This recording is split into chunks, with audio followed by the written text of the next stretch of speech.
எப்ப பார்த்தாலும் எங்க போனாலும் சண்டை போட்டிருக்கேன். இப்ப யார்கிட்ட சண்டை போட்டிருக்கேன்? கூட எப்ப பார்த்தாலும் சந்தேகமே தான். போன கொண்டா, நான் பேசுறேன். ஐயா சொல்றத தெல்ல தெளிவா கேட்டுக்கோ. 2 பேர் 9 வருஷமா சின்சியரா லவ் பண்றீங்க. 4 பேத்துக்கு முன்னாடி எப்ப பார்த்தாலும் கீரியும் பாவமா அடிச்சுக்கிறீங்க.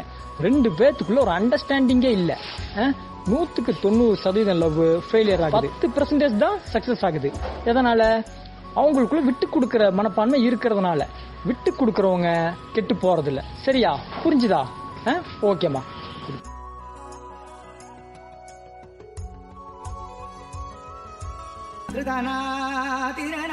சொல்லு பிரியா. கற்பூரம் பிடிக்கிற மாதிரி கப்புன்னு பிடிச்சிட்ட. Okay right. 9 வருஷமா சின்சியரா லவ் பண்றீங்க. 4 பேத்துக்கு முன்னாடி எப்ப பார்த்தாலும் 2 பேத்துக்குள்ள ஒரு அண்டர்ஸ்டாண்டிங். 100% லவ் 10% தான் சக்சஸ் ஆகுது. எதனால?